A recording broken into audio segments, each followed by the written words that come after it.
Si Maria ay nakaramdam ng kaba habang inilalapag ang kanyang resignation letter. Ang trabaho niya sa matchmaking agency na, Kapwa Pag-ibig, ay mukhang magdadala ng gulo.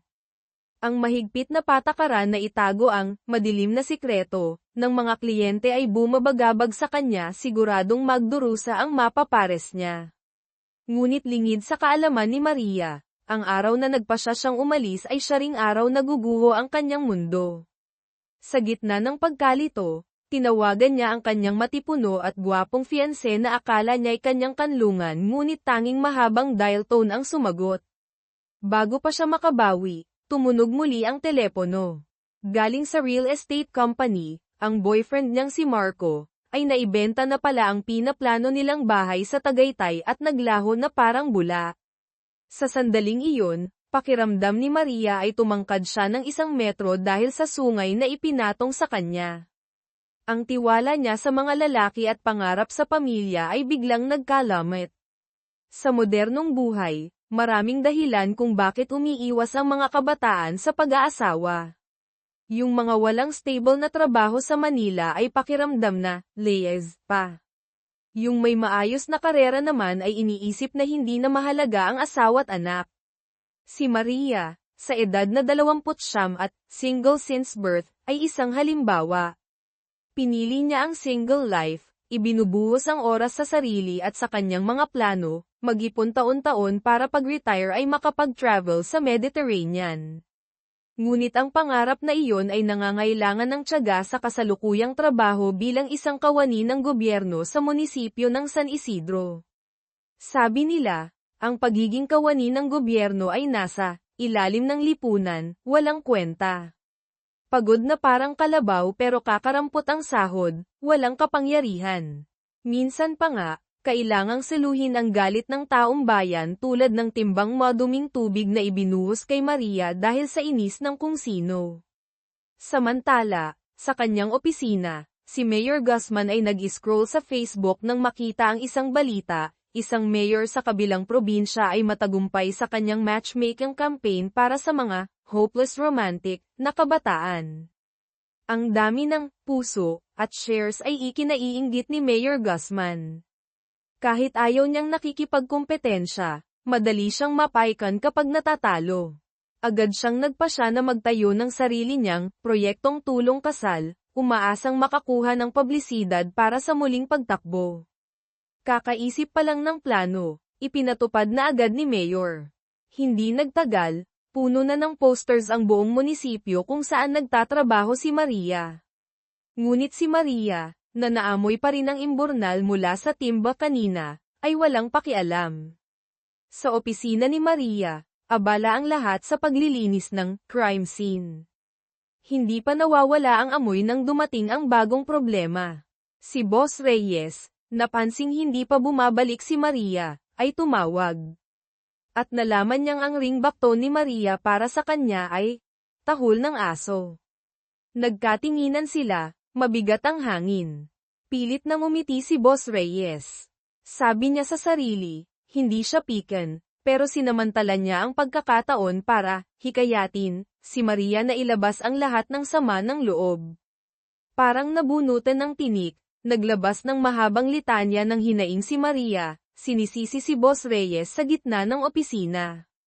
Nawala ang ngiti ni Boss Reyes. Nang mapagtantong lumampas na siya, ngumiti na lang si Maria nang may kumpiyansa. Ngunit imbes na, okay lang, ang natanggap niya ay desisyong, okay lang, lumipat ka, ililipat siya sa bagong tatag na matchmaking office. Pagpasok sa bagong opisina, masamang kutob ang naramdaman ni Maria. Ang mga bago niyang kasama, may naghihintay mag-retire, may naka-maternity leave, at isang binatang naghihintay ng susunod na civil service exam. Malinaw na wala siyang maaasahan. Biglang bumalik ang masakit na alaala 3 taon na ang nakalipas. Noong nasa Kapwa Pag-ibig pa siya, kinailangan niyang pagtakpan ang kliyente, na nauwi sa pagka-ospital ng isang babae sa ospital ng Maynila dahil sa pang-aabuso ng asawang ipinaraise niya. Kinikilabutan pa rin siya sa alaala. Ang dati ng marupok na tiwala niya sa kasal ay lalong nawasak ng taksil niyang ex na si Marco, nang malamang nagkasungay siya sa mismong bahay na pinapangarap nila. Ang traumang iyon ang nagtulak sa kanya sa pagiging kawani ng gobyerno, naghahanap ng kapayapaan. Kasabay nito, si Mayor Guzman, habang kumakain ng pansit at nanunood ng balita, ay nanlaki ang mata nang makita ang report tungkol kay Mateo, isang mangingisda mula sa liblib na isla ng Pulong Paraiso. Isang binata, medyo kakaiba ang itsura, at tila nawalan na ng pag-asa sa pag-ibig. Isang matapang na ideya ang pumasok sa isip niya, kung matutulungan si Mateo na makahanap ng mapapangasawa, malaking PR boost iyon. Aksyon agad. Pumunta si Mayor Guzman sa meeting room ni Maria. Inirekomenda si Mateo bilang VIP client. Si Mateo ay isang maliit na social media sensation sa lugar, kaya kung mabaigo sila, malaki ang pinsala sa opisina. Sa madaling salita, bawal magkamali si Maria at ang kanyang tagpi-tagping team. At dahil si Maria lang ang may karanasan sa matchmaking, ginawa siyang hepe ng grupo. Ang premyo kapag nagtagumpay, napakalaki. Kahit ayaw ni Maria sa matchmaking, ang laki ng premyo at ang pangako ni Mayor na malilipat siya ng departamento ay nakabulag sa kanya. Determinado siyang tapusin ang misyon. Kinagabihan, nag-research siya online tungkol kay Mateo. Sikat pala ito sa Pulong Paraiso, hindi lang online kundi pati sa totoong buhay dahil sa pagiging matulungin sa kapwa.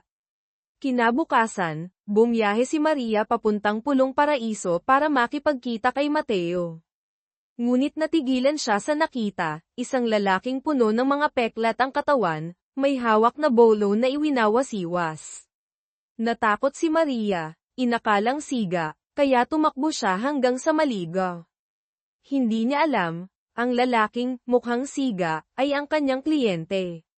Mabuti na lang at nakita siya ng kapitan ng barangay at tinulungan siyang mahanap ang bahay ni Mateo. Matapos ang usapan, nalaman ni Maria na hindi interesado si Mateo sa pag-aasawa. Pinalaki lang ng media ang anggulo para sa clicks. Paulit-ulit na tumanggi si Mateo, pero hindi sumuko si Maria. Si Mateo ang tanging pag-asa niya para makatakas sa kasalukuyang sitwasyon. Nakiusap siyang payagang magpalipas ng gabi para magkaroon pa sila ng oras mag-usap. Nang gabing iyon, hindi alam ni Mateo kung ano ang gusto ng tagalungsod na tulad ni Maria, kaya naghanda siya ng masaganang pagkaing dagat, inihaw na isda, sinigang na hipon. Napahanga si Maria sa galing niyang magluto. Ang pagdating niya ay nagdulot ng pagtataka sa dalawang pamangkin ni Mateo, siya na ba yung pakakasalan ni Tito? Pagkatapos kumain, nag-usap sila sa tabing dagat. Dahil hindi sila magkakilala, naikwento ni Maria ang tungkol sa pagkakasungay niya kay Marco, kaya nawalan siya ng tiwala sa pag-ibig. Pero nakita niyang iba si Mateo, mabait siyang tao. Ang problema lang ay ang buhok niyang kulot at medyo magaspang na itsura. Sa huli, inalok ulit ni Maria ang form, pero tumanggi pa rin si Mateo. Iniwan na lang ni Maria ang form at nag-ayos na para umalis. Ang prioridad ni Mateo ay ang kanyang mga pamangkin at mga kapitbahay. Ngunit, hindi inaasahan, nagbago ang isip ni Mateo at pinirmahan ang form. Kasabay nito, nakatanggap si Mayor Guzman ng kakaibang request, isang bagong lipat na empleyado ang nagpupumilit na mapunta sa team ni Maria.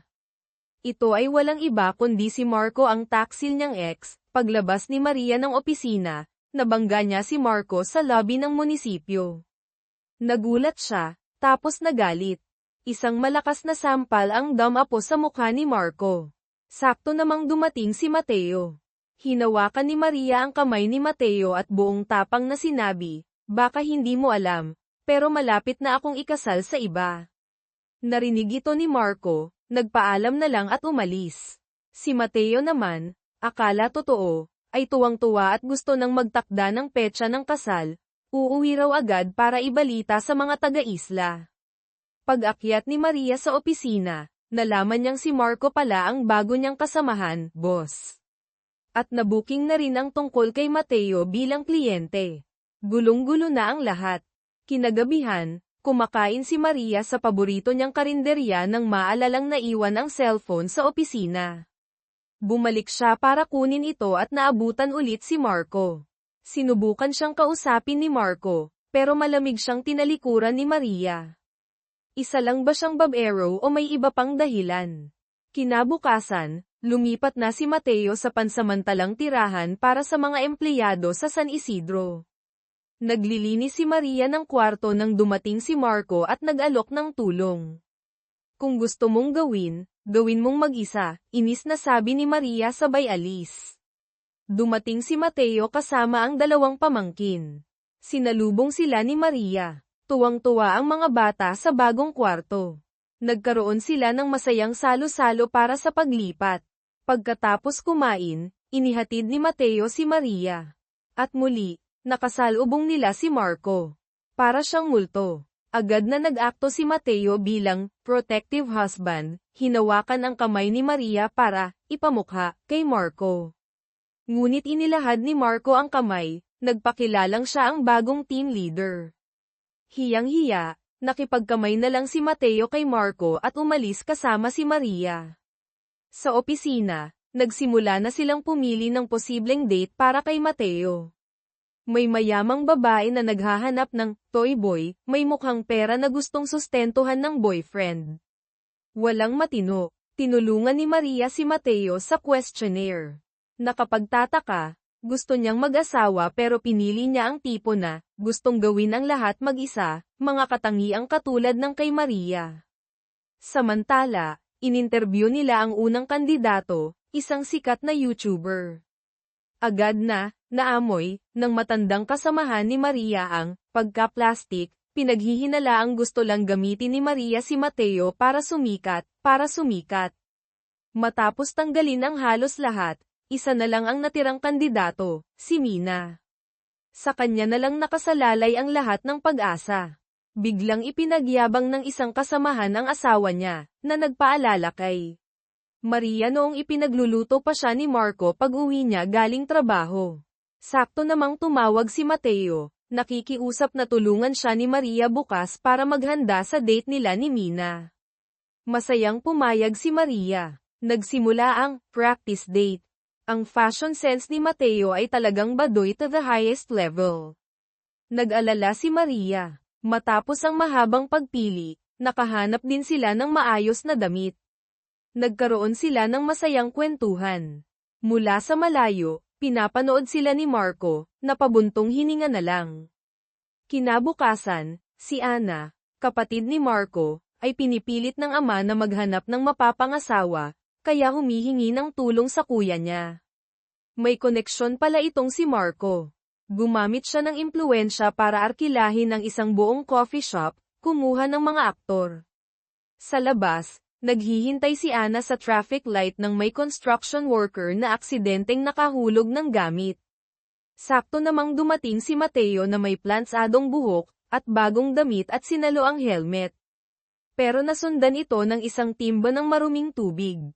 Basang-basa ang damit niya para sa date. Nag-alala si Ana sa tumulong sa kanya, pero mas inintindi ni Mateo ang maliit na gallows sa kamay ni Ana.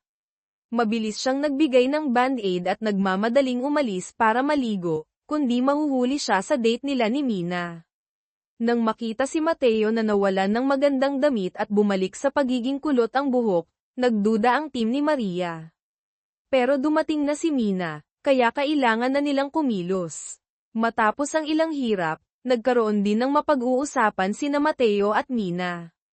Sa hindi malamang dahilan, nagpasya silang magkamayan at maging magkaibigan na lang.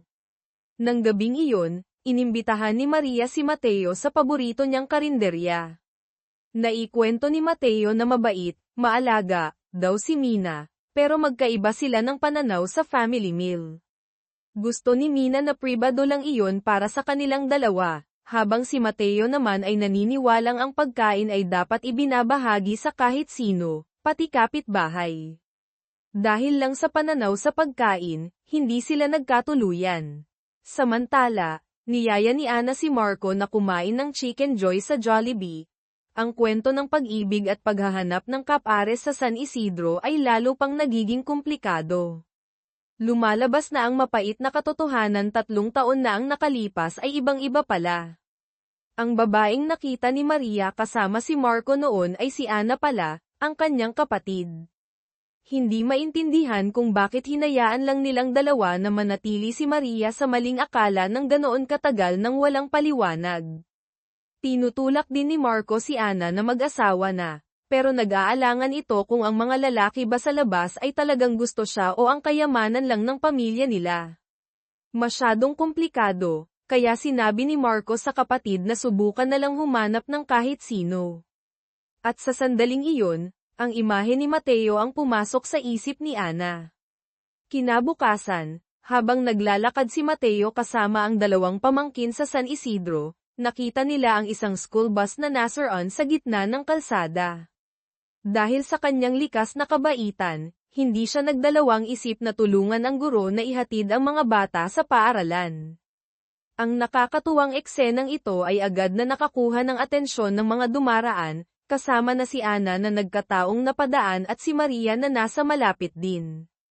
Pag-uwi, mabilis na kumalat sa local social media ang mga litrato ni Mateo na tumutulong sa mga bata kaninang umaga.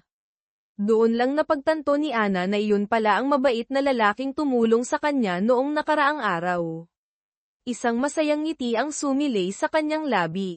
Samantala, ang support team sa munisipyo ay nagsimula ng mag-alala, kung lalong sumisikat si Mateo, baka maaga siya ng ibang matchmaking agency. Walang pag-aalinlangan, nagmamadaling pumunta si Maria sa bahay ni Mateo para makipag-usap. Sa kabutihang palad, buo ang tiwala ni Mateo kay Maria at wala siyang balak na lumapit sa iba. Sakto namang tumunog muli ang doorbell. Ang nasa labas ay walang iba kundi si Ana. Natigilan si Maria nang makita ang babaeng matagal na niyang inakalang umagaw sa kanyang dating kasintahan. Ngunit hindi pa iyon ang pinakamasama. Dahil ang maltong hindi matahimik na si Marco ay sumulpot din, na parang ayaw pa uli sa kasiyahan. Kahit sa pinakamasamang bangungot ni Maria, hindi niya inaasahan ang eksenang ito. Mahigit 2 taon niyang sinubukang burahin ang masakit na alaala. Isinantabi muna ang lahat, pumunta si Ana doon para magpasalamat kay Mateo.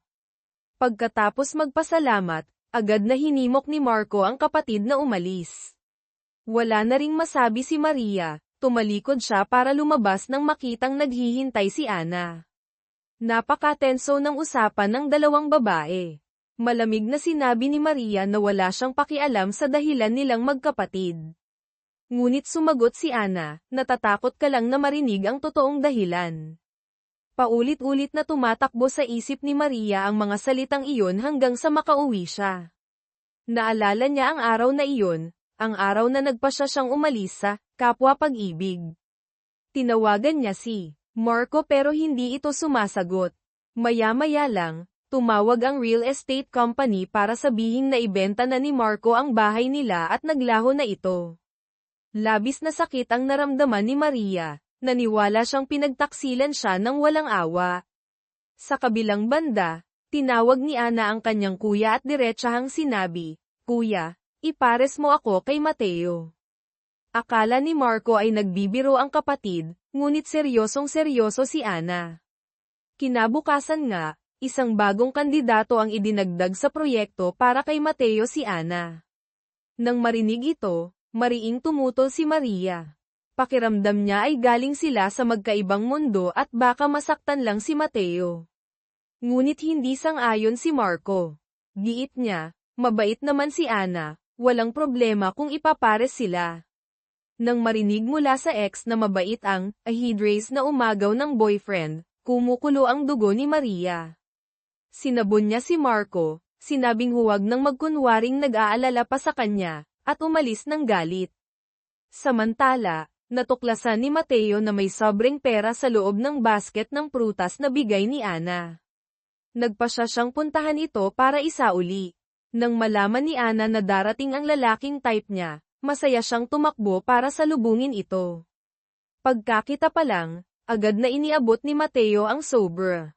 Akala ni Ana ay tatanggihan niya ito, ngunit sinabi ni Mateo, hindi ito sapat. Natigilan si Ana ng ilang segundo. Akmang kukuha pa siya ng pera nang magsalita ulit si Mateo. Hindi ito sapat, dahil ang pasasalamat mula sa puso ay walang katumbas na halaga. Mahilig talaga itong maglaro ng salita. Pagkasabi nito, marahan niyang inilagay ang sober sa kamay ni Ana at tumalikod na. Nang makatagpo ng bihirang lalaking hindi interesado sa pera niya, napangiti si Ana, iniisip na si Mateo talaga ang tipo niya. Nang gabing iyon, matapos masermonan ni Maria, pumunta si Marco sa paborito nilang karinderya, naglalasing para malunod ang kalungkutan, habang nakatitig sa luma nilang litrato noong ikakasal pa sila. Nagkataon naman, ito rin ang lugar na madalas puntahan ni Maria kapag nagugutom. O baka hindi nagkataon, baka sadya siyang nagdadrama doon para hintayin si Maria. Nang makita si Maria, lumapit si Marco ng paika-ika, humihingi ng tawad. Ngunit para kay Maria, tapos na ang lahat. Ang huling paumanhin ay hindi na kayang paghilumin ang sugat. Pakiramdam niya ay sinusubukan lang ni Marco na pag-aanin ang kanyang konsensya. Ano pa bang maayos ngayon? Sakto namang paalis na si Maria nang ibunyag ni Marco ang nakakagulat na katotohanan. Tatay ko, ang nagbenta ng bahay natin bago ang kasal. Bangkarote ang pamilya namin noon. Hindi ko alam ang gagawin ko, kaya nakiusap ako kay Ana, nagawan ng paraan para lumayo ka sa akin. Nabasag ang boses ni Marco. Nawalan ako ng kumpiyansa. Natatandaan mo ba sa matchmaking company? Sinabi mong ang mga rank na tao ay desperasyon lang ang naghihintay. Ayokong mahirapan ka sa piling ng isang rank na tulad ko. Pagkasabi nito, bumagsak si Marco dahil sa kalasingan. Mabuti na lang, hindi malaman kung saan nanggaling, nandoon din si Mateo. Sa tulong ni Mateo, naiuwi ng ligtas si Marco. Pero, naiuwi, for formality lang, dahil pagkaalis ni Maria, bamulong si Mateo, nakakapagod buhatin tong lalaking to. Hindi naman tayo ganoon ka-close. Imbes na buhatin, kinaladkad na lang ng malakas na mangingisda si Marco pauwi. Pag-uwi, paulit-ulit na iniisip ni Maria ang sinabi ni Marco. Tinanong niya ang sarili, kung nalaman niya ang buong katotohanan 3 taon na ang nakalipas, kaya niya kayang harapin at ayusin ang lahat. Kaya niya bang simulan ang buhay may asawa nang walang-wala? Kinabukasan, nagkita ulit sila ni Mateo sa daan. Nagpasalamat si Maria sa paghatid nito kay Marco kagabi. Ngumiti si Mateo at inabutan si Maria ng baon na siya mismo ang nagluto. Pagkatapos ng ilang sandaling pag-aalinlangan, tinanong ni Maria, ano ang iisipin mo kung malaman mong pwede kang ikasal sa isang babaeng sobrang yaman? Aba, maganda yun, sagot ni Mateo. Sinong hindi gugustuhin ang babaeng maraming pera? Pero, dagdag niya, ang pagiging galing sa mababang antas ay hindi nangangahulugang mas mababa rin sila. Hindi ako ganoong klase ng tao na tumitingin sa pera. Nang marinig ang tapat na sagot, gaman ang loob ni Maria. Pagkatapos, itinuro ni Mateo ang sasakyan ni Maria, flat ang gulong mo. Ayos pa naman to kahapon. Sinilip niya ang CCTV sa malapit at may nakita siyang kainahinalang tao na lumapit sa sasakyan. Ngunit para hindi mag-alala si Maria, sinabi na lang niyang baka kusa itong umimpis. Pagbalik sa opisina, dumating na rin si Ana dala ang kanyang kumpletong application form. Nang silipin ni Maria ang form, halos hindi siya makapagsalita. Ang mga isinulat ni Ana ay perpektong naglalarawan kay Mateo. Hindi rin itinago ni Ana ang kanyang intensyon, sabik na sabik siyang magkaroon ng date kay Mateo. Sakto namang dumating ang isang makulit na kliyente si Gina. Kada kalahating oras ay tumatawag ito para itanong kung kailan siya mahahanapan ng mayamang asawa. Kapag hindi matawagan, dumidiretso siya sa opisina. Pagkatapos ng mahabang paliwanagan, matigas pa rin ang pananaw ni Gina. Sa lipunang ito, pera lang ang kailangan. Lahat naman ng lalaki, pare-parehong walang kwenta. Habang nauubusan na ng pasensya si Maria sa kliyente, mabuti na lang at tumawag si Mateo, na nagsilbing kanyang rescue. Tumawag siya para sabihing na ayos na ang sasakyan ni Maria at para yayain itong mag-dinner pagkatapos ng trabaho. Pagkababa ng telepono, napansin ni Mateo ang CCTV sa malapit. Marahil, dahil dito, malalaman na kung sino ang sum-iron ng gulong. Nang gabing iyon, sa paboritong kainan, namangha ang lahat sa bagong empleyado na may pambihirang galing sa paghiwa ng sashimi. Sa ilang bihasang hiwa lang, nakagawa siya ng napakagandang plato ng hilaw na isda. Ang taong iyon ay walang iba kundi si Mateo, ang ating bida. Lumalabas na nakita niyang naghahanap ng staff ang kainan kaya nag-apply siya. Lubos na nagulat si Maria sa kanyang pagdating, ngunit natuwa rin siya para kay Mateo. Samantala, si Ana naman ay nakatitig sa litrato ni Mateo sa kanyang telepono, puno ng pag-aalala. Natatakot siyang baka tanggihan siya ni Mateo dahil sa kanyang mayamang pamilya, o baka makaramdam ito ng pagiging mababa. Nang marinig ang hinaing ng kapatid, halos hindi na naman makapagsalita si Marco. Ngunit napagtanto niya na malaki ang papel na gagampanan ni Maria dito. Magsasalita kaya ng mabuti si Maria tungkol kay Ana. Pagkatapos mag-usap, gumawa sila ng kakaibang desisyon, magtutulungan sila para paghiwalayin sina Mateo at Ana. Para masaya ang lahat, ang gulo ng logic, pagkatapos ng trabaho, ikinwento ni Maria kay Mateo ang tungkol kay Ana. Hindi importante kay Mateo ang background o yaman. Ang gusto lang niyang malaman ay kung anong klaseng tao si Ana. Dahil naayos na ang mga dating hindi pagkakaunawaan, sinabi ni Maria kay Mateo na mabuting tao si Ana. Bukod pa roon, buo ang tiwala ni Mateo sa pipiliin ni Maria, kaya itinuring na niya si Ana bilang isang potensyal na mapapangasawa. Sa labas, aksidenteng nakita ng intern na si Benjo ang kliyenteng si Gina na nakikipagkita sa ipinapares sa kanya isang mas matandang lalaki nang walang pahintulot mula sa opisina. Ang lalaki ay 41 anyos, nagyayabang tungkol sa kanyang 20 bilyong won na taunang kita, may sariling bahay at 5 kotse. Nang marinig ito, nagningning ang mga mata ni Gina dahil pasado ito sa kanyang mga requirement. Sa isang tingin lang, alam na ng lalaki na naghihirap ang pamilya ni Gina at nandito siya para manghuli ng mayamang asawa. Ngunit para sa kanya, okay lang iyon, basta't susundin ni Gina ang kanyang mga kondisyon, panatilihin ang timbang na 45 kilo, bago o pagkatapos manganak, hindi pwedeng magpagupit ng maikli dahil ang ari-arian niya ay dapat laging maganda. Nainsulto si Gina sa mga salitang iyon, akmang aalis na nang hawakan siya nito. Mabuti na lang at dumating sina Maria at Mateo, dahil nakita si Benjo. Agad na sinisi ng lalaki sina Maria sa pag-leak daw ng impormasyon. Habang hindi alam ang gagawin, biglang nagsalita si Benjo. Inanunsyong Cave Verify lang niya, walang 20 bilyong kita ang lalaking ito. Puro yabang lang. Nang mabuking, wala nang nasabi ang lalaki kundi umalis ng galit. Umupo si Maria katabi ni Gina at ibinahagi ang sariling karanasan. Dati, akala ko rin, isang lalaking galing sa mayamang pamilya lang ang makakapag-alaga sa akin. Pero sa huli, naghiwalay kami dahil din sa estado na iyon. Tiningnan niya si Gina at sinabing, pagkatapos ng lahat, natutunan ko na ang estado sa buhay ay madaling magbago, pero ang tunay na pag-ibig lang ang nananatili magpakailanman. Nang marinig ang tapat na payo ni Maria, tila natauhan si Gina sa kanyang kamangmangan. Kinabukasan, kinausap ni Maria si Marco, sinabing hindi mahalaga kay Mateo ang background, ang tanging iniisip nito ay kung gaano katagal tatagal ang relasyon.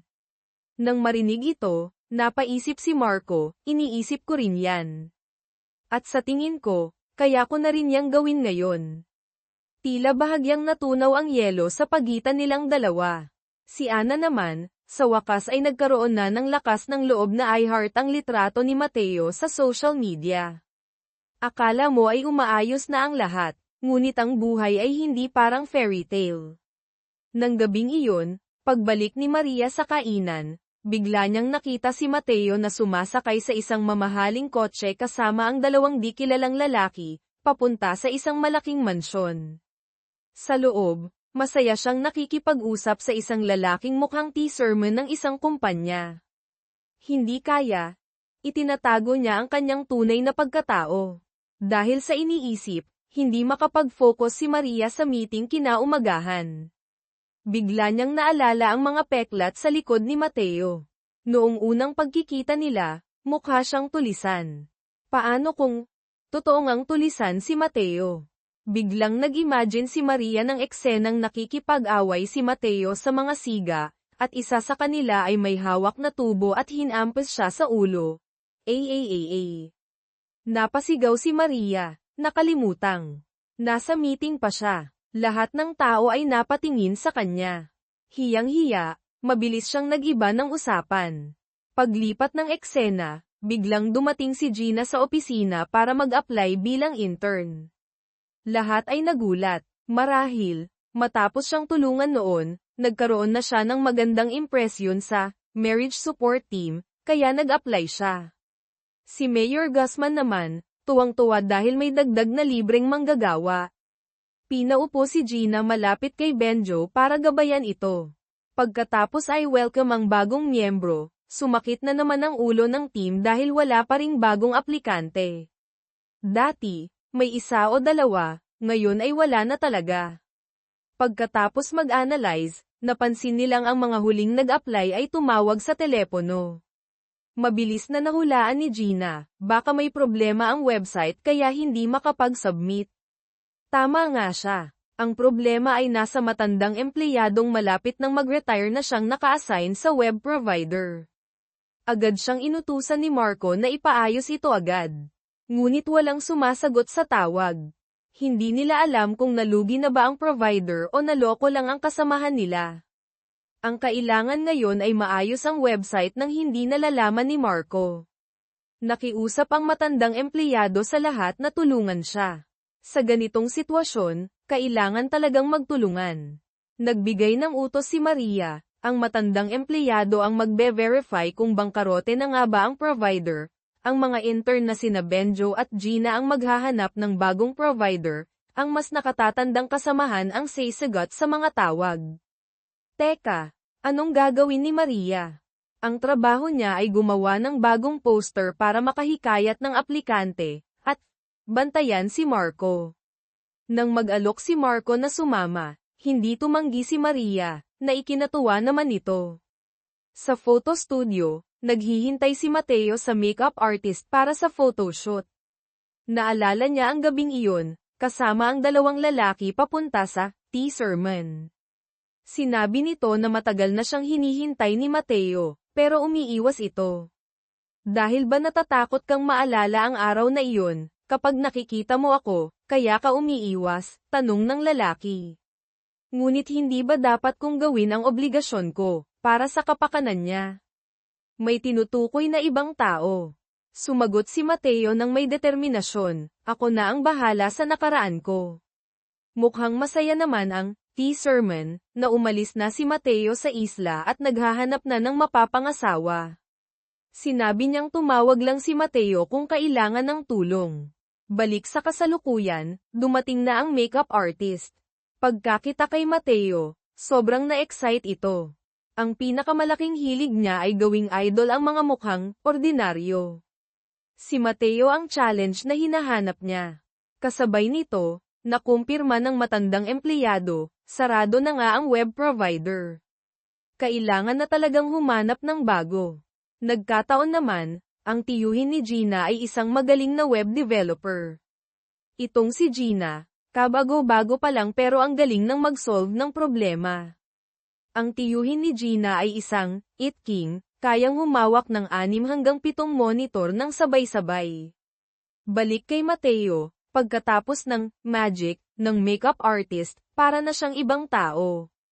Pagkakita sa bagong anyo ni Mateo, natulala si Maria ng ilang segundo. Hindi malaman kung nasobrahan lang sa inspirasyon ang makeup artist, pero ang puti ng mukha ni Mateo, parang nilagyan ng 1 kilong pulbos. Kayang talunin lahat ng whitening filter sa TikTok. Sa sobrang pagkabigla sa mukhang multo, gumawa ng dahilan si Maria para makatakas muna. Samantala, pinuntahan na ni Gina ang kanyang tiyuhin. Ngunit ayaw nitong magbukas ng pinto dahil tapos na ang oras ng trabaho niya. Naisip ng grupo na kailangan nila ng pain para lumabas ito. Naalala ni Gina ang napakabihirang custom mechanical keyboard na binili ng tatay niya, dalawa lang ang ganoon sa buong mundo. Inalok niya ito sa tiyuhin kapalit ng tulong. Nang marinig ang tungkol sa keyboard, agad na nagliwanag ang mga mata ng tiyuhin at pumayag na tumulong. Puno pa rin ng pagdududa si Maria, hindi pa niya kayang tanungin si Mateo. Sakto namang biglang lumitaw si Mateo pagkatapos mag-retouch. Oh my gulay! Ang gwapo! Sa tamang makeup, na nag-enhance sa kanyang mga features, hindi maitikom ni Maria ang bibig. Kung sino man ang nanglay sa makeup artist kanina, gumawa na ng apology letter. Ngayon, handa na ang modelo, photoshoot na lang ang kulang. Ang kaso, si Mateo ay hindi marunong kahit mag-selfie, paano pa kaya ang mag-post ng propesyonal? Kahit anong pilit ng photographer, para pa rin siyang tuod. Siguro kailangan ng tutulong sa kanya para magka-emosyon, suhestyon ng photographer. At sino pa nga ba ang mas bagay kundi si Maria?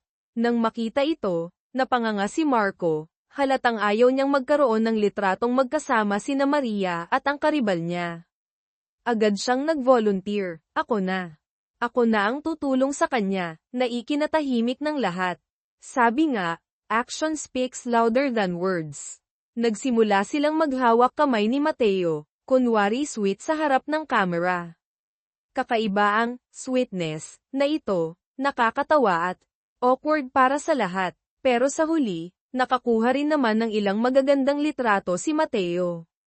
Samantala, dumating na sa opisina si Tito Rick, ang introvert na it-uncle. Mukhang hindi kapansin-pansin, pero kapag trabaho na ang usapan, ibang klase siya. Gamit lang ang F12 at ilang linya ng code, agad niyang natuklasan na may hindi autorisadong pumasok sa server at nagnakaw ng impormasyon. Ngayong alam na ang sanhi, madali na lang ayusin ang problema.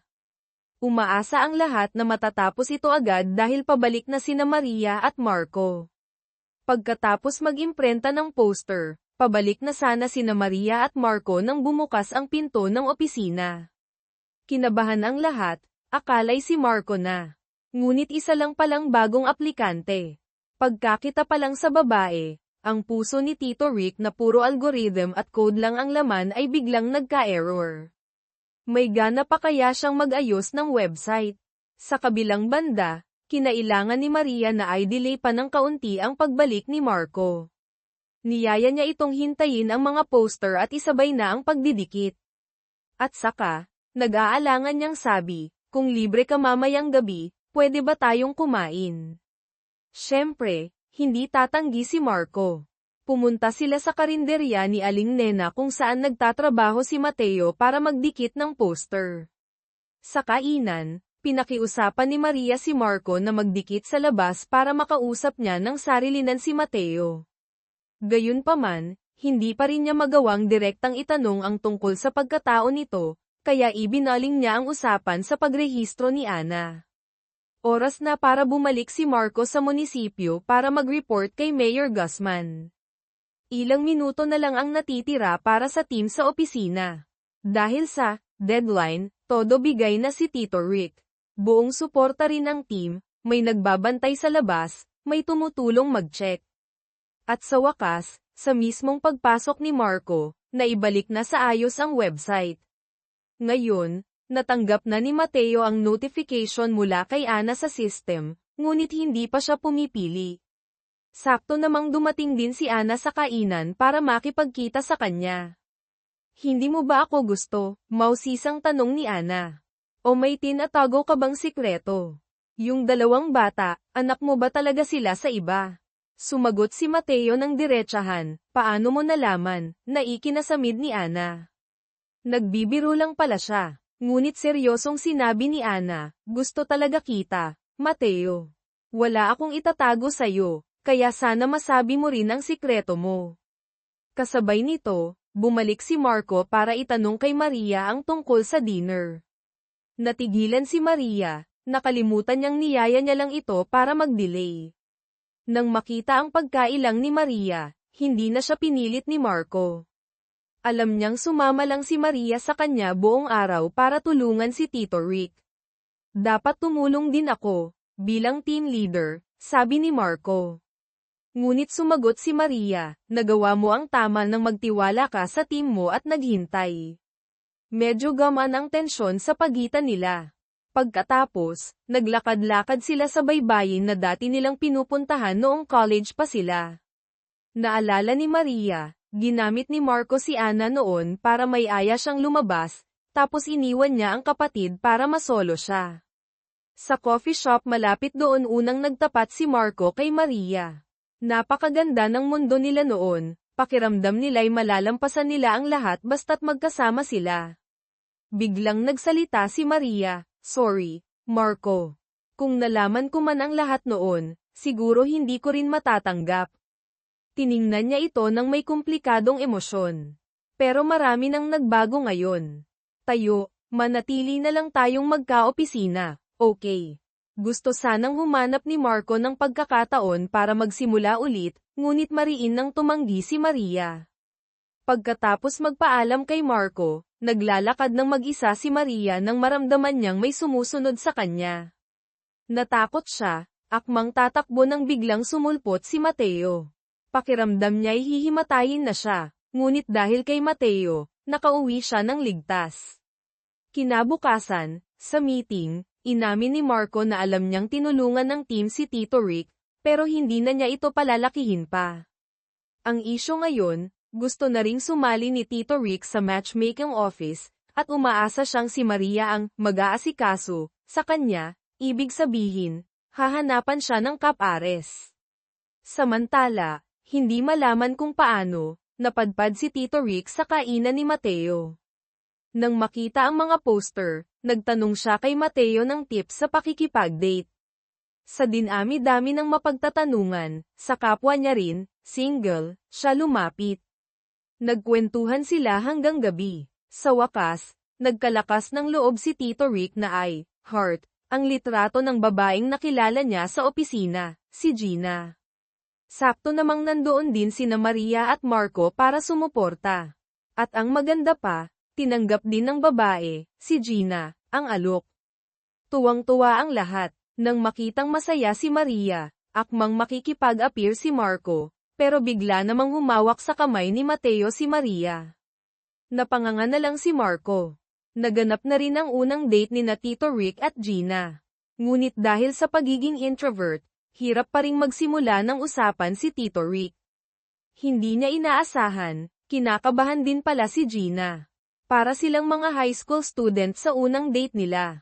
Pero nakakatuwa pa rin. Dahil magkasundo naman ang kanilang personalidad, tahimik ang isa, madaldal ang isa, unti-unti silang nag-open up sa isa't isa. Sa wakas, nagkaroon na ng unang successful match ang marriage support team. Pag-uwi ng gabing iyon, nagulat si Mateo nang makitang broken-hearted ang kanyang pamangking babae na nasa elementarya. Pagkatapos makipag-usap, sinabi ng bata, sa pag-ibig, ang pinaka-importante ay ang tamang panahon. Nang marinig iyon, parang may na-realize si Mateo. Agad siyang tumakbo para hanapin si Maria at umamin ng nararamdaman. Ngunit, bago pa siya makapagsalita, may napansin siyang kaina-hinalang tao sa malapit. Hinabol niya ito ngunit hindi naabutan. Nang dumating si Maria, nakitang mukhang takot si Mateo, agad niya itong niyakap ng mahigpit. Kasabay nito, si Ana, matapos tingnan ang mga lumang social media post ni Mateo, ay natuklasang wala pala siya sa Pulong Paraiso 5 taon na ang nakalipas. Ano nga ba talaga ang tunay na pagkatao ni Mateo at bakit napaka-misteryoso nito? Hindi malaman kung sino ang nakaaway ni Maria, pero kinaumagahan, ang kotse niya ay may nakapintang, "Umalis ka." Maya-maya lang, dumating na ang mga pulis. Nakuha ang video ng sospek mula sa dashcam, ngunit hindi makita ng malinaw ang mukha nito.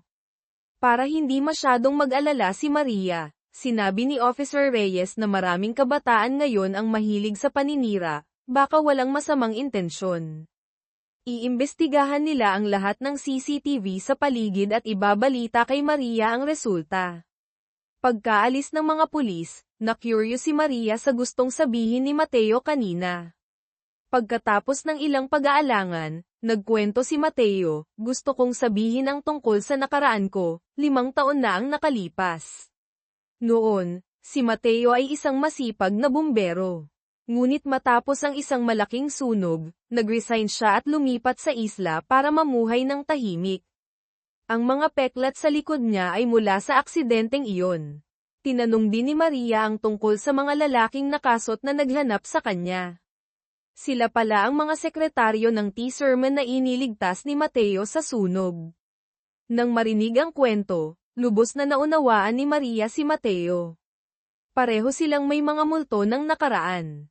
Gayunpaman, naniniwala siyang tama ang ginawa ni Mateo nang magligtas siya ng buhay, hindi siya tulisan gaya ng inakala niya. Nagpasalamat si Maria sa pagtitiwala ni Mateo. Gabi na rin, kailangan nang umuwi ni Maria. Habang naglalakad, naalala niya ang yakap ni Mateo kanina. Bakit ang init ng pakiramdam na iyon? Kinabukasan, dinala ni Maria ang kotse sa mekaniko. Sinabi nitong masyado ng luma ang sasakyan. Kahit ayusin ngayon, masisira din yan sa ibang parte, sabi ng mekaniko. Marahil ito ang unang kotse ni Maria, puno ng alaala. Ngunit pinayuhan siya ng mekaniko na bumili na lang ng bago. Ang bagong kotse, mapapatibok muli ang puso mo. Parang hindi lang kotse ang tinutukoy ng mekaniko. Marahil naunawaan din ni Maria na lahat ng bagay, pati pag-ibig, ay may expiration date. Mahirap bitawan ang nakaraan, ngunit hindi rin dapat isantabi ang bagong simbuyo ng damdamin. Tinitigan niya ang luma niyang kotse, nag-iisip ng malalim. Paglipat ng eksena, pagdating ni Maria sa opisina, nandoon na si Ana. Pumayag na pala si Mateo na ay, heartback, si Ana. Sobrang excited si Ana, gusto niyang iset agad ang date nila. Sa sobrang pagmamadali ni Ana, hindi na nakasingit si Maria. Parang hangin lang na dumaan si Ana, iniwan si Maria na tagapamahala pero walang magawa. Dumating din si Marco na may magandang balita, inaprubahan ni Mayor Guzman ang dagdag pondo para sa opisina bilang pagkilala sa unang successful match, at para na rin ay pressure silang mapabilis ang pagpapares kina Ana at Mateo. Samantala, si Mateo ay nasa himpilan ng pulisya, tinatanong ang update sa kaso. Mukhang maingat ang sospek, sinira muna ang mga CCTV bago kumilos at nawala sa blind spot. Bagamat may isang video na nakakuha sa kanya, matatagalan pa bago ito ma-analyze. Pumunta si Maria sa kainan para hanapin si Mateo pero wala ito. Pagkatapos makipag-usap kay Aling Nena, napaisip siya, ano kaya talaga ang intensyon ni Ana kay Mateo? Isinantabi niya ang pagdududa at tinawagan si Mateo para sabihing ang date nila ni Ana ay sa weekend. Hindi siya pupunta, is-send na lang niya ang oras at lugar. Nagbatian sila ng mapayapang weekend. Umaasa si Maria na magtatapos ang weekend sa magandang balita mula kina Mateo at Ana. Dumating ang araw ng date. Sinundo ni Ana si Mateo gamit ang kanyang mamahaling kotse. Sa loob ng sasakyan, dahil laging tapat si Ana sa kanya, gusto ring maging tapat ni Mateo. Sinimulan niyang ikwento na isa siyang bumbero 5 taon na ang nakalipas. Ngunit bago pa niya masabi ang dahilan ng pag-alis, sunod-sunod na ang kwento ni Ana, hindi na siya nakasingit. Pumunta sila sa isang eleganteng restaurant para mananghalian. Napansin ni Mateo na walang ibang customer. Nagtaka siya, baka malugi ang restaurant. Hindi niya alam, nireserba pala ni Ana ang buong lugar para sa kanila. Kasabay nito, si Maria ay pakiramdam na may sumusunod pa rin sa kanya. Ginawa niyang pain ang sarili, pumasok sa isang bookstore, at doon nahuli ang sumusunod sa kanya. Pagkatapos ng paliwanagan, tumawag ang lalaki sa isang numero para sabihing nahuli na siya. Nang marinig ni Maria ang boses sa kabilang linya, nagulat siya si Mateo. Nag-alala pala ito kaya pinakiusapan niya ang kaibigan, si Benjo, na bantayan siya. Ngunit masyadong halata si Benjo kaya nahuli agad. Narinig ni Ana ang usapan ni Maria sa telepono at tinanong si Mateo kung ano iyon. Nang makita ang pag-aalala ni Mateo kay Maria, medyo nasaktan si Ana. Buong date, lagi siyang nakatingin sa telepono, parang may hinihintay na mensahe. Sa kabilang banda, si Marco ay kumakain mag-isa sa karinderya nang biglang dumating si Maria kasama si Benjo. Akala ni Aling Nena ay bagong prospect ni Maria si Benjo, kaya agad niyang pinaalis si Marco para daw makapaglaro kasama ang mga pamangkin ni Mateo at mabigyan ng privacy ang dalawa. Yun pala, bodyguard lang si Benjo. Naisip ni Aling Nena na isali na lang si Benjo sa matchmaking program. Ngunit umamin si Benjo na mabilis magsawa siya sa relasyon. Agad na sinabi ni Aling Nena na hindi siya magandang partido, makakasakit lang siya. Gayunpaman, magaling mambola si Benjo, kaya kahit naiinis, nag-flirt pa rin sila ni Aling Nena. Naramdaman ni Maria na na-oop siya, kaya naalala niya si Mateo. Mukhang naghihintay din siya ng balita mula sa date nito. Pagkatapos ng mahabang pilitan, naiaya rin ni Ana si Mateo para sa round 2 sa isang bar. Akala mo malakas uminom ang taga-isla, pero mahina pala ang tolerance ni Mateo. Nakita ito ni Ana, kaya nagkunwaring lasing siya para maalagan siya ni Mateo. Sa inuman talaga, hindi mo alam kung sino ang tupa at sino ang lobo. Sakto namang dumating si Maria sa bar dahil hindi pa tapos ang date ni Mateo.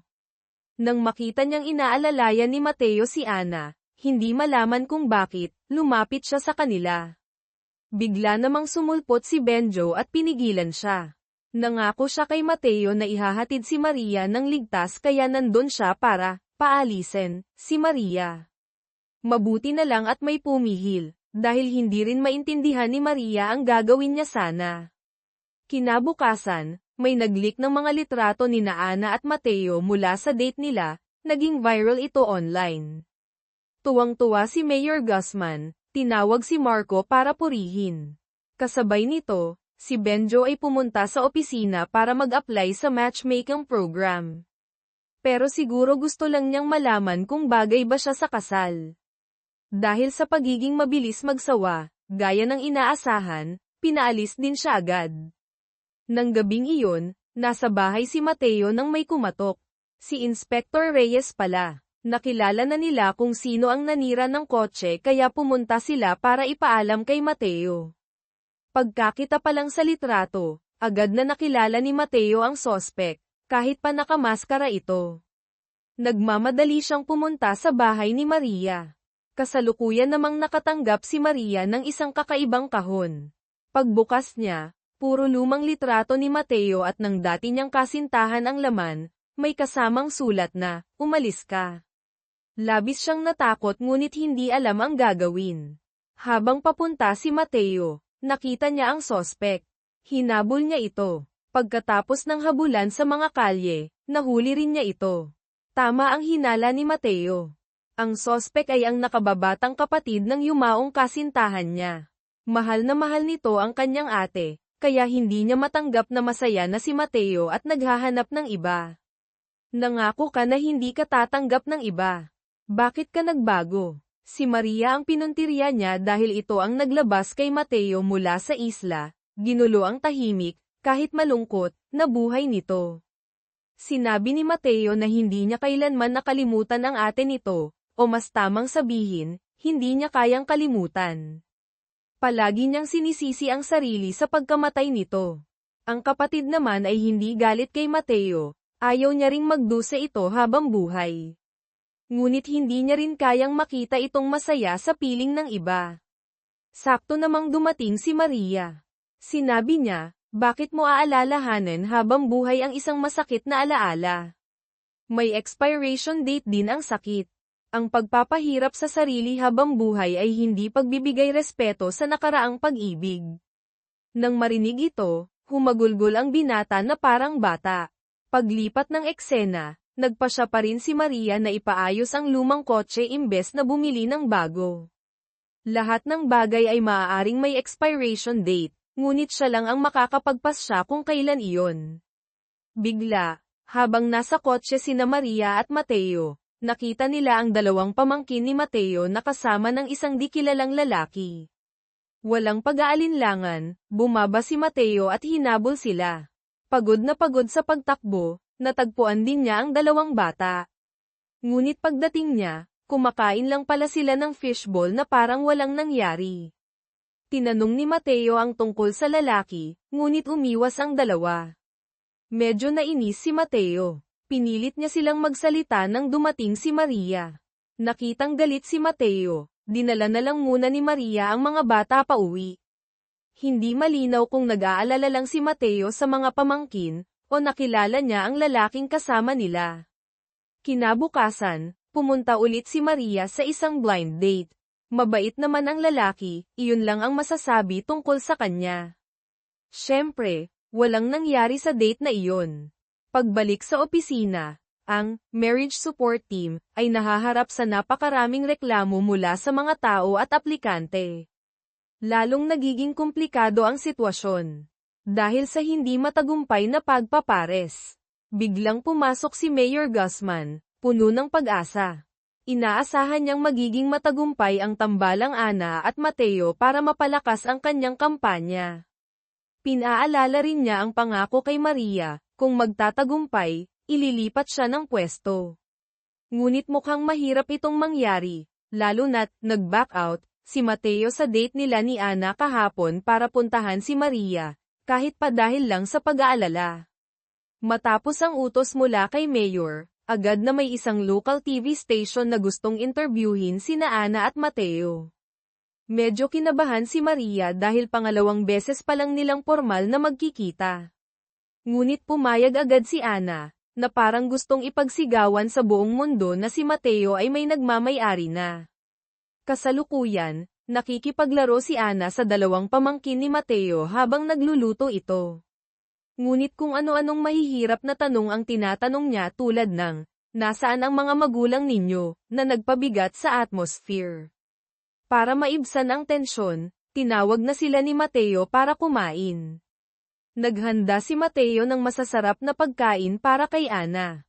Ngunit sinabi nito, sana tayong dalawa lang dito, na hindi malaman ng mga bata kung saan magtatago. Bago umuwi, pinaalala ni Ana kay Mateo ang tungkol sa interview. Para sa kanya, isa itong formal na anunsyo ng kanilang relasyon. Ngunit medyo nailang pa rin si Mateo, sinabing pag-iisipan niya muna. Samantala, nakatanggap ang opisina ng anonymous tip na may tumanggap ng suhol sa grupo. Agad na tiningnan ni Marco ang bawat isa. Gusto niyang magtiwala, ngunit hindi niya pwedeng balewalain ang impormasyon. Dahil sa mga kaina-hinalang kilos ng empleyadong malapit ng mag-retire, hindi niya maiwasang magduda. Maya-maya, dumating ang direktor na gumawa ng dokumentaryo tungkol kay Mateo. Mukhang magkakilala sila ng matandang empleyado. Nang lumabas ito para sumagot ng tawag, agad na hinayla ni Marco si Maria para magtanong. Ngunit sa harap ni Maria, hindi niya maipakitang nagdududa siya sa kasamahan. Nagsimula na ang interview. Ngunit kasi simula pa lang kay Ana, tumunog ang telepono niya at kinailangan niyang umalis agad. Mukhang hindi madali ang pagiging chairwoman, laging abala. Dahil natigil ang shooting, bumalik na lang si Maria sa opisina. Nagkataon namang nakita niya ang computer screen ng matandang empleyado na may article tungkol sa mabilis na paghahanda para sa migration. Bago pa niya maintindihan, naalala niyang naiwan niya ang cellphone sa karinderya. Bumalik siya para kunin ito. Lingid sa kaalaman niya, sa ibang lugar, nakikipagtransaksyon si Ana sa kuya ni Mateo ang ama ng mga bata. Gusto niyang dalhin nito ang mga bata sa malayo, kapalit ng malaking sustento buwan-buwan. Hindi kaya kasabwat din ang matandang empleyado sa pag-aayos ng papeles para sa migration ng mga bata. Sakto namang nandoon si Maria. Kinwestiyon niya si Ana, bakit kailangan mong gawin to? Tumawa si Ana, Maria, huwag kang mabuhay sa ilusyon. Bumagsak ang kasal ninyo ni Marco dahil sa mga praktikal na problema. Ngayon, gusto kong magsimula ulit, kasama lang naming dalawa. Napaisip ng malalim si Maria sa sinabi nito. Nang gabing iyon, nanood siya ng balita tungkol sa mga naghihiwalay dahil sa pera at naalala ang sinabi ni Ana. Paano kaya nahanap ni Ana ang kuya ni Mateo? Naalala niya ang mga kaina-hinalang kilos ng matandang empleyado. Kinabukasan, may lihim na pinuntahan ang matandang empleyado. Sinundan siya ni Maria. Nagulat siya nang makita si Marco sinusundan din pala nito ang matandang empleyado. Sa paglingga-lingga, nawala na nila ito. Maya-maya, may nag-text kay Marco ng litrato ng opisina na may mensaheng, kurakot na marriage support team. Buwagin na yan. Agad niyang pinuntahan ang matandang empleyado, na may kausap sa telepono. Lumalabas na humihingi lang pala ito ng sponsorship mula sa isang malaking korporasyon para sa mga successful couples ng team. Ang kasal ay praktikal, paliwanag nito, gusto ko lang silang bigyan ng kaunting tulong sa pagsisimula nila. Nahiya sina Maria at Marco, humingi sila ng tawad sa pagdududa. Ngunit sino ang nagpadala ng anonymous threat? Samantala, pinatawag ni Mayor Guzman si Maria para purihin sa tagumpay ni Tito Rick at Gina. Ipinakita niya ang pirmadong transfer order. Pwede ka nang mag-impake, sabi ng mayor. Tuwang-tuwa si Maria, nagpasalamat ng paulit-ulit. Sa wakas, dumating na ang araw na hinihintay niya. Sana maging masaya rin si Mateo. Nagsishoot sila ng dokumentaryo sa kainan ni Mateo nang biglang dumating si Ana. Wala ito sa plano. Kahit awkward, itinuloy pa rin ang shooting. Naisip ng direktor na kunan silang dalawang uminom ng magkasama. Dahil gin-abi na, gustong tawagan ni Mateo ang mga pamangkin pero hindi sila sumasagot. Sinabi ni Maria na siya na ang pupunta sa bahay para tingnan sila. Pagdating doon, nakita ni Maria ang isang sulat sa mesa, dadalhin ko na ang mga bata sa bagong lugar, para mabuhay ka na ng sarili mong buhay. Plano pala lahat ni Ana. Ang pagpunta niya sa kainan ay para ma-delay si Mateo at mabigyan ng pagkakataon ang kuya nito na kunin ang mga bata. Sa paliparan, inihahanda na ng iresponsableng ama na dalhin ang mga anak sa isang boarding school sa probinsya, hindi para alagaan kundi para mawala sa paningin niya. Mabuti na lang, dumating si Maria at nailigtas ang mga bata. Pagbalik sa kainan, lasing na si Mateo dahil kay Ana. Gustong iuwi agad ni Maria si Mateo. Hindi ka nakarapat-dapat sa kanya, sabi niya kay Ana. Nakatanggap din si Ana ng text mula sa kuya ni Mateo na palpak ang plano. Kahit alam na ni Maria ang lahat, nagmatigas pa rin si Ana, lumalagpas ka na sa limitasyon mo bilang kawani. Tinangka niyang gamitin ang kapangyarihan niya para takutin si Maria, pero hindi natinag si Maria. Binalaan niya si Ana, ako lang dito ang nakakaalam ng lahat. Kung ayaw mong malaman ni Mateo, tumigil ka na bago pa ako magsalita. Iniwan ni Maria si Ana na tulala at iniuwi si Mateo. Matapos alagaan si Mateo at ang mga bata, nagising ang batang lalaki at bumulong, Ate Maria. Huwag mong sabihin kay Tito ang nangyari ngayon, ha? Tumango si Maria at nangako. Kinaumagahan, nagtanong si Mateo kung anong nangyari pero hindi nagbigay ng detalye si Maria.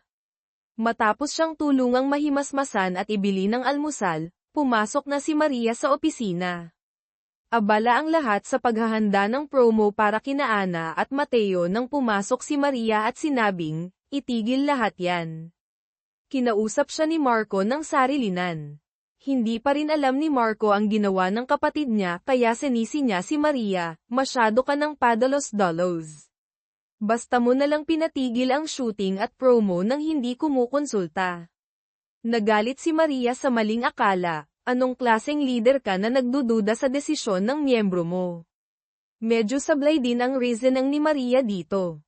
Dahil hindi makasagot, diretsahang tinanong ni Marco, may gusto ka ba, kay Mateo? Maya-maya, humarap sila sa mayor para sabihing hindi na pwedeng ituloy ang pagpapares kina Ana at Mateo. Pansamantalang mananatili si Maria sa team para humanap ng mas babagay kay Mateo. Ngunit nagbabala ang mayor, kung mabibigo ka ulit, hindi ko na matutupad ang pangako ko. Samantala, tinawagan ng kuya ni Mateo si Ana. Kahit palpak, gusto pa rin niyang mangikil ng pera, kundi ay isisiwalat niya ang totoo kay Mateo. Ang hindi niya alam, nahanap na siya ni Mateo. Naging mainitan ang usapan ng magkapatid. Sinisi ni Mateo ang kuya niya sa pag-abandona sa mga anak nito. Nagpaliwanag ito na dahil sa problema sa pera kaya sila naghiwalay ng asawa at iniwan ang mga anak, iniisip na magiging pabigat lang sila. Nagalit si Mateo. Ang pamilya ay dapat magkakasama sa hirap at ginhawa. Magkapatid sila pero magkaiba ng pananaw. Ngunit dahil sa usapang ito, nalaman ni Mateo na si Maria ang nagligtas sa mga pamangkin niya sa airport. Agad niyang pinuntahan si Maria para magpasalamat at humingi ng tawad dahil nadamay pa ito sa problema ng pamilya niya. Ngunit para kay Maria, bahagi lang iyon ng kanyang responsibilidad. Sinabi ni Mateo na kailangan niyang kausapin si Ana. Pagharap kay Ana, hindi siya sinisi ni Mateo. Isinauli niya ang perang ibinigay nito sa kuya niya at humingi ng paumanhin sa ginawa nito. Pero sa tingin ko, sabi ni Mateo, hindi talaga tayo bagay. Magkaiba ang pananaw natin at ang mundong ginagalawan natin. Malungkot na sumang-ayon si Ana, alam ko. Pero hindi mapigilan ng puso kung gustuhin ka. Tumingin siya kay Mateo, 30 taon tayong nabuhay sa magkaibang mundo. Masyado bang mabilis ang conclusion na hindi tayo bagay dahil lang sa ilang pagkikita? O, may iba ka na bang gusto? Hindi makasagot si Mateo sa tanong na iyon.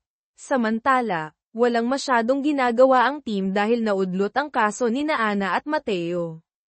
Ang direktor na si Jose ay wala ring trabaho dahil nakansela ang promo. Naisipan ng team na isali na lang siya sa matchmaking program. Nakahanap sila ng posibleng kapares para kay Jose. Naganap ang date, ngunit sa buong usapan, puro tungkol sa magulang niya ang sinasabi ni Jose. Marahil masuner ang anak siya, pero hindi angkop sa isang date.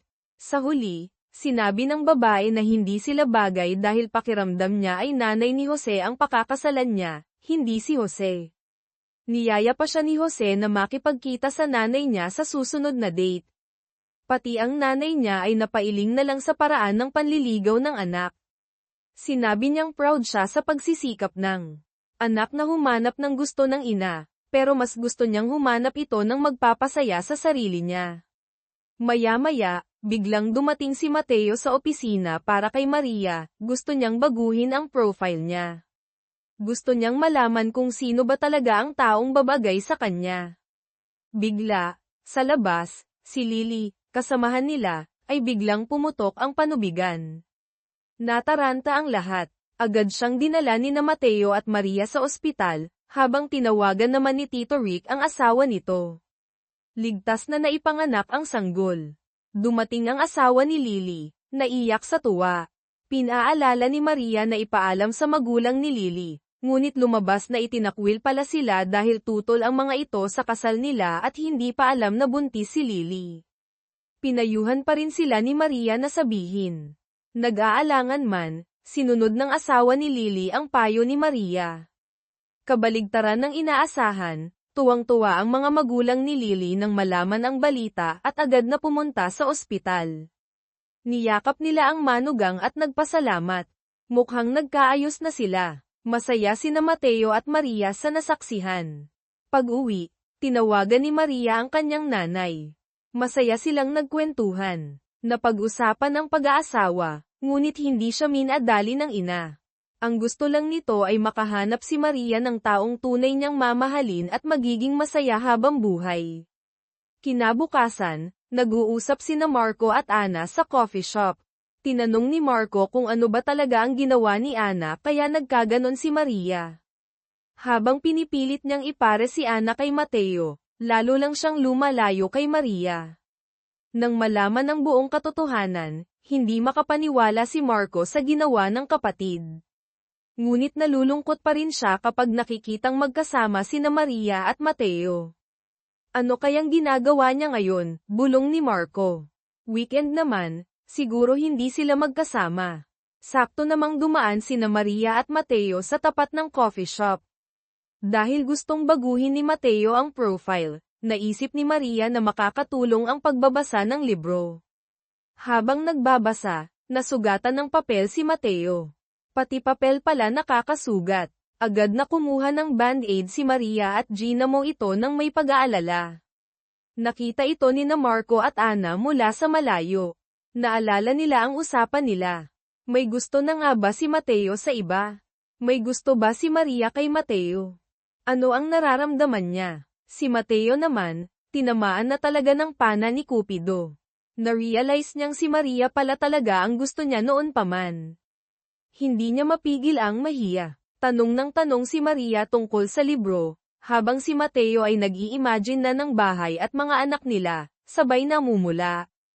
Para mabawasan ang awkwardness, niyaya siya ni Maria na kumain. Pero hindi na kaya ni Mateo na tumayo sa harap niya. Gumawa siya ng dahilan para makaalis agad, baka kung ano pa ang mangyari. Bago umalis, yumuko pa siya para atali ang sintas ng sapatos ni Maria na nakalas. Nakita ito ni Marco, gustong sumugod pero pinigilan ni Ana. Paglabas, hindi pa rin mapakali si Marco.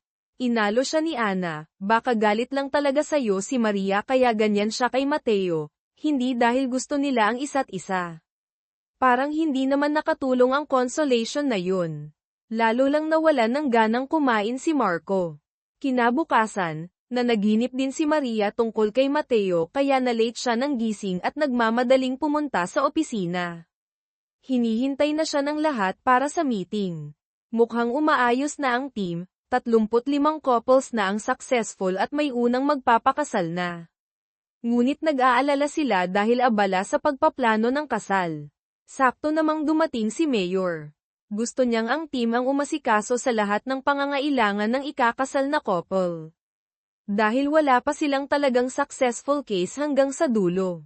Kinabahan si Maria. Pagkaalis ni Mayor, agad na ibinigay ni Marco kay Maria ang responsibilidad sa pag-oorganisa ng kasal. Tumanggi si Maria dahil gusto niyang mag-focus kay Mateo. Ngunit sinabi ni Marco na siya na ang hahawak kay Mateo. 2 beses ka nang nabigo sa kanya. Kailangan na ng pagbabago. Pinal na ang desisyon ni Marco. Paglipat ng eksena, si Tito Rick ay kailangang lumapit kay Ana para humingi ng sponsorship para sa kasal ng unang couple. Nalungkot si Ana dahil dapat sana ay siya ang unang ikakasal. Para pagaanin ang loob niya, nangako si Tito Rick na ay po-promote niya si Ana at ang kumpanya nito, at sinabing malapit na ring matupad ang kasal niya. Dahil dito, pumayag si Ana na ay sponsor ang lahat ng muebles para sa couple. Samantala, nakikipag-meeting si Maria sa ikakasal na couple. Ngunit mukhang puro trabaho lang ang nasa isip nila, sagot dito, email doon. Iyon pala ang dahilan kaya sila nagpakasal dahil pareho silang sobrang abala sa trabaho, hindi na sila makapag-schedule ng date, kaya nagpasya silang diretso na lang sa kasal. Sa meeting, wala rin silang masyadong ambag. Pinapili lang si Maria ng ilang design at umalis agad dahil busy. Hindi malaman ni Maria kung ano ang sasabihin sa praktikal na couple na ito. Kinabukasan, natapos ni Maria ang report para sa kasal at ipinasa kay Marco. Nagulat si Tito Rick sa bilis niya. Parang nakahanda na dati pa. Totoo naman. Halos ito ang plano na ginawa niya para sa kasal sana nila ni Marco. Pagkatapos, pumunta siya sa reception venue para magpabok. Ngunit may isa pang pakiusap ang couple, tulungan silang pumili ng muebles. Nagkataon namang nakita niya si Mateo sa furniture store, bumibili ng bagong kama at unan para sa mga pamangkin. Nakiusap si Maria na samahan siya ni Mateo sa pagpili ng gamit para sa ikakasal. Hindi siya komportable na mag-isa sa mga ganitong lugar dahil naaalala niya ang nakaraan. Pagkatapos tumingin sa video call, pinakiusapan ng couple si Maria na isukat ang traje de boda. Dahil nandoon na rin si Mateo, pinakiusapan din siyang isukat ang suit. At ayun na nga, nagbihis silang parang totoong ikakasal. Natulala si Mateo sa ganda ni Maria. Bawal dapat magpa-picture sa loob, pero dahil bagay na bagay sila, pinayagan sila ng tindera. Nagkaroon sila ng unang picture na magkasama na naka-wedding attire. Sunod ang pagtingin ng bahay. May nagustuhan silang bahay at lupa na type ng lalaki. Pero mas gusto ng babae ang condominium. Hindi pa rin magkasundo ang dalawa. Pumunta si Maria sa kondo na gusto ng babae at may nakita siyang ibang couple na interesado rin. Agad na hinawakan ni Mateo ang kamay ni Maria at sumigaw, "Takbo!" Nagunahan sila papunta sa sales office. Nagkagitgitan pa si Mateo at ang isang lalaki. Nauna sina Mateo at Maria. Sa sobrang tuwa, nagyakapan sila. Samantala, nagiinuman sina Ana at Marco. Kahit malungkot, sabi ni Marco, masaya na siya sa mga alaala nila ni Maria. Ganon din ang iniisip ni Ana tungkol kay Mateo. Nag-move on na sila. Sila na lang ulit ang magkakampi. Pagkatapos ihatid si Mateo, nagpasalamat si Maria sa tulong nito. Maswerte daw siyang nakita niya ito sa furniture store. Bigla niyang naisip, kaya siguro na naginip ako kaninang umaga. Pag-uwi, naalala niya ang mga sandali nila ni Mateo, pagpili ng gamit, tawanan, takbuhan, sumaya ang puso niya. Kinaumagahan, dumating na ang mga imbitasyon sa kasal. Ngunit may problema. Biglang dumating ang couple at sinabing, hindi na kami magpapakasal. Natigilan ang lahat. Okay na sana ang lahat hanggang sa nag-ampon ng aso ang lalaki mula sa animal shelter. Ayaw ng babae ng aso dahil sa balahibo at amoy. Pinakiusap ng lalaki sa kaibigan niya na alagaan muna ito, pero hindi pumayag dahil may bigla ang lakad. Tinanong ng lalaki kung pwede bang sa kanila muna ang aso. Pero tumanggi ang babae at sinabing, ibalik mo na lang yan sa shelter. Iyon ang nagpatigil sa lahat. Pakiramdam ng lalaki ay hindi siya naiintindihan ng babae. Kailangan sa kasal ang pagkakaintindihan, pero wala sila nun. Isa na namang bigong kaso. Galit na galit si Mayor Guzman. Pinagalitan niya si Maria, lahat na lang ng hawakan mo, nasa Ira. Hindi ko na matutupad ang pangako ko sa'yo. Malungkot na umuwi si Maria at naglabas ng sama ng loob kay Mateo. Pinaghirapan nila ang kasal na iyon, tapos mauuwi lang sa wala dahil sa aso. Biglang hinawakan ni Maria ang kamay ni Mateo at sinabing, sisiguraduhin kung ikakasal ka. Aalagaan kita, Mateo. Nagulat si Mateo, namula, at hindi makapagsalita. Bigla niyang nasabi, gusto kita, Maria. Lalo siyang nahiya. Akmang magpapaliwanag nang bigla siyang hinalikan ni Maria. Pagkatapos ng halik, si Maria naman ang hindi maintindihan ang sarili. Tumakbo siya pauwi, litong-lito. Kandidato si Mateo, hindi dapat sila magkaroon ng relasyon. Paano niya aalagaan ang iba kung sarili niya ay hindi pa niya maayos? Kinabukasan, dahil hindi sinasagot ni Maria ang text, tumawag si Mateo sa opisina para makipagkita. Pero nagpahiwatig muna siya tungkol sa pag-aayos ng profile, kasama si Marco. Kahit nag-aalangan, pumayag si Maria dahil trabaho lang naman. Maya-maya, dumating si Mateo para baguhin ang profile kasama si Marco. Gusto niya raw ng kapareha na may sense of humor at mukhang cute kahit natanggalan ng sintas. At idinagdag pa niyang kahit gumuho pa ang mundo, aalagaan niya ito. Halatang si Maria ang tinutukoy niya, na ikinainis ni Marco. Sakto namang dumating si Maria. Namula siya pagkakita kay Mateo. Ngunit nang makita silang magkatabi ni Marco, naisip niya na kung maipapares si Mateo sa iba, mawawala ang lahat ng ito. Si Ana naman, nakatanggap ng heart mula sa isang dongsuk. Tumawag siya kay Maria para ipacheck ito. Ngunit walang record si dongsuk. At ang matandang empleyado na naman ang may hawak ng kaso. Mukhang nagpabeya na naman ito. Para makabawi, nakiusap ang matanda kay Maria na samahan siya sa consultation kay Dongsuk.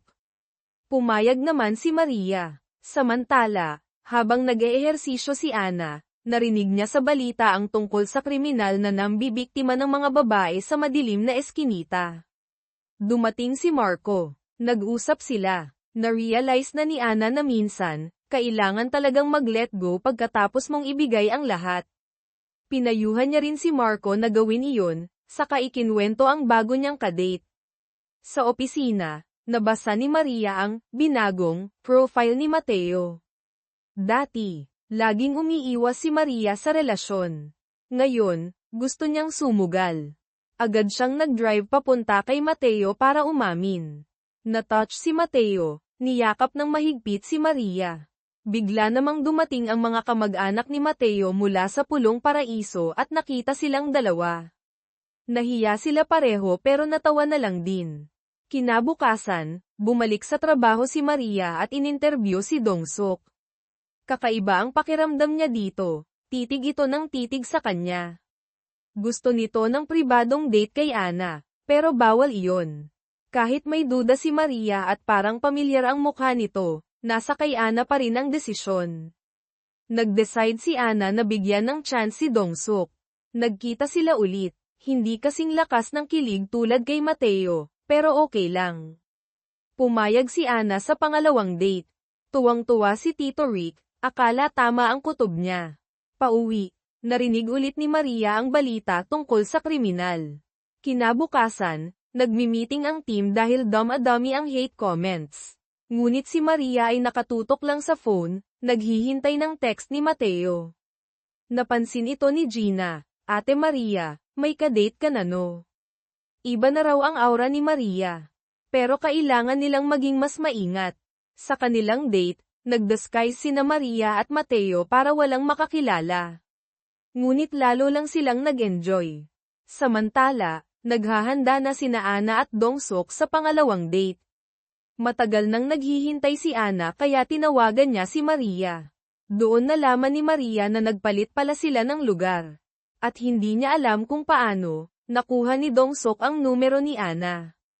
Nag-alala si Maria, pinuntahan niya si Ana para magmatsyag. Mukhang okay naman sila, gentleman pa si Dongsuk. Umalis na sina Maria at Mateo, hindi alam na nakita sila ni Dongsuk. Nang gabi, niyaya ni Dongsuk si Ana na kumain sa labas ng lungsod.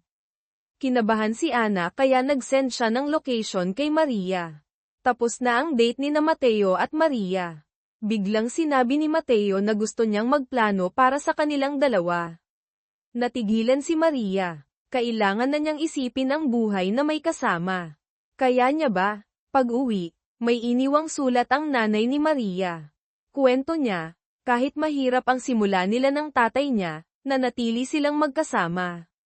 Sana raw, makahanap din si Maria ng taong makakasama niya habang buhay. Naiyak si Maria. Pagbukas ng phone, nakita niya ang location ni Ana. Tinawagan niya ito pero walang sumasagot. Pinainom hanggang malasing pala ni Dongsuk si Ana. Ngunit hindi niya ito ginalaw. Kinuhanan lang ng litrato. Agad na pumunta sina Maria at Marco para sunduin si Ana. Nagsisisi si Maria na ipinaris niya sila. Pagdating doon, nagulat sila, nagpapanggap lang palang lasing si Ana. Binugbog niya si Dongsuk. Malakas uminom si Ana, gusto niya lang makita ang tunay na kulay nito. Binura ni Marco ang mga litrato at pinaalis si Dongsuk. Si Mateo naman, hindi makatulog kakaisip sa pagtakbo ni Maria. Kinabukasan, pagdating ni Maria sa opisina, puno ito ng mga poster na nagsasabing buwagin na ang team. Ang mga poster ni Mateo ay sinira rin. Natakot ang lahat, pati ang pag-asa kay Ana at Dongsuk ay nawala na. Natunto ni Tito Rick ang IP address ng nagpo-post ng hate comments sa bahay ni Maria. Sinabi ni Marco na siya na ang bahala. Huwag munang sabihin sa mayor. Lumapit si Maria kay Tito Rick, tinanong kung may nag-post mula sa IP ni Dongsuk. Pinagalitan siya nito sa pagdududa sa inosente. Biglang dumating ang assistant ni Mayor, pinapatawag sina Maria at Marco. Mukhang matalino ang salarin, pininturahan ang mga CCTV. Gusto ni Marco na ipapulis, pero sabi ni Mayor, hindi na kailangan dahil nandito na ang salarin. May nakapagbigay alam daw sa kanya na galing sa bahay ni Maria ang mga post. Inakusahan ni Mayor si Maria na siya ang may gawa dahil gusto niyang umalis at nabigo siya kay Mateo.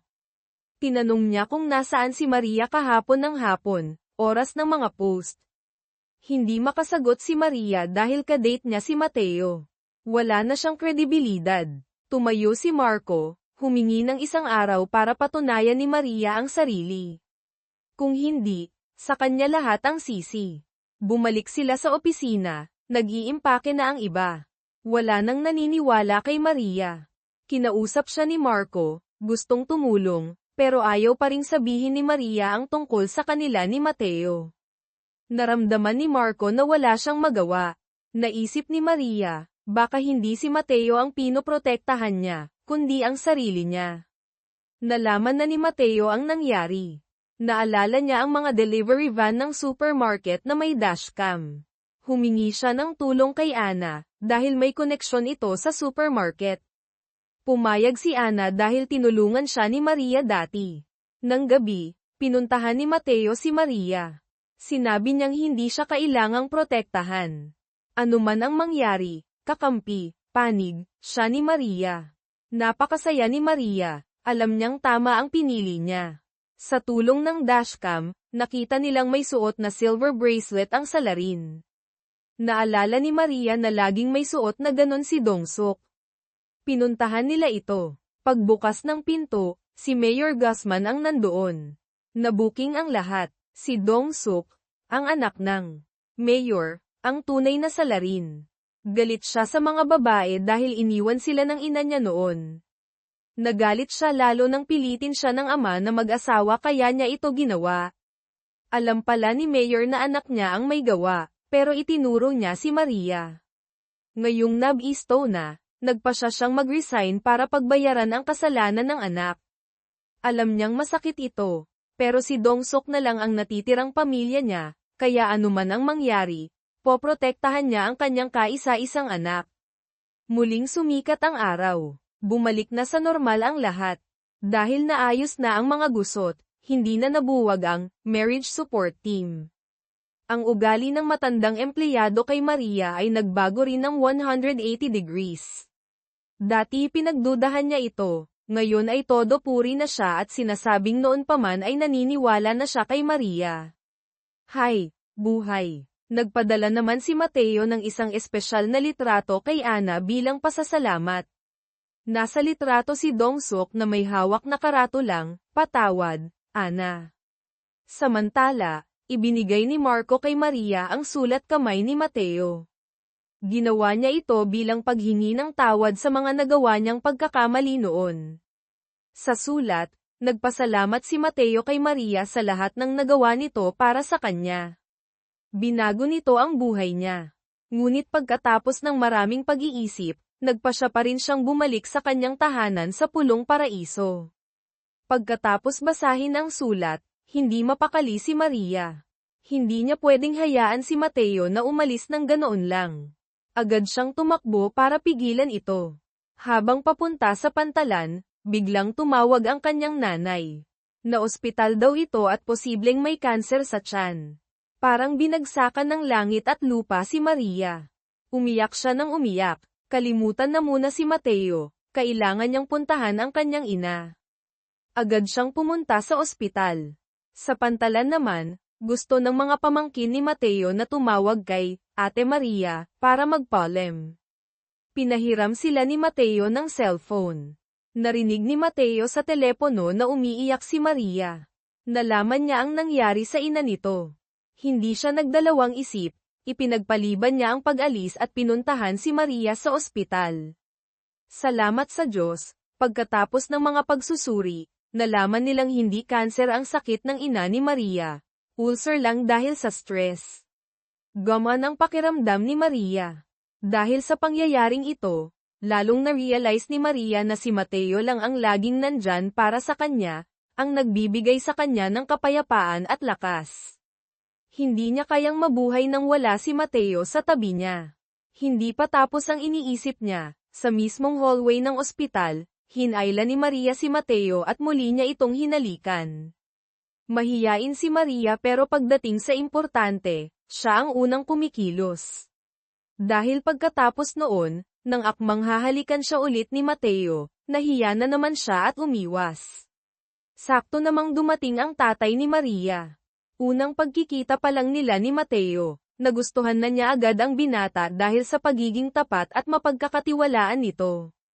Nang makipagkamay siya kay Mateo, iyon na ang hudyat na tanggap na niya ito para sa kanyang anak. Lumipas ang panahon. Pagkatapos ng maraming kabiguan sa pag-ibig, si Ana ay ikinasal na rin sa isang lalaking ka-level niya na pinili ng kanyang mga magulang. Na-realize niyang mas madali siguro ang buhay kung kapareho niya ng estado ang mapapangasawa. Kabaligtaran naman ang nangyari kay Marco. Pinili niyang manatiling binata at masayahin. Pinatawad na siya ni Maria ngunit hindi na sila nagkabalikan. Hindi na siya gaanong nalungkot. Nag-focus siya sa trabaho at sariling kaligayahan. Ayaw na muna niyang isipin ang pag-aasawa, gusto niyang mas kilalanin pa ang sarili. Si Maria naman, bumalik sa isla kasama si Mateo. Masaya at payapa ang naging buhay nila doon. Ngunit dahil sa kabuhayan at dahil na-miss din niya ang trabaho sa San Isidro, bumalik siya sa lungsod paminsan-minsan, habang si Mateo ay nanatili sa isla para sa mga pamangkin at pangingisda. At ang Marriage Support Team.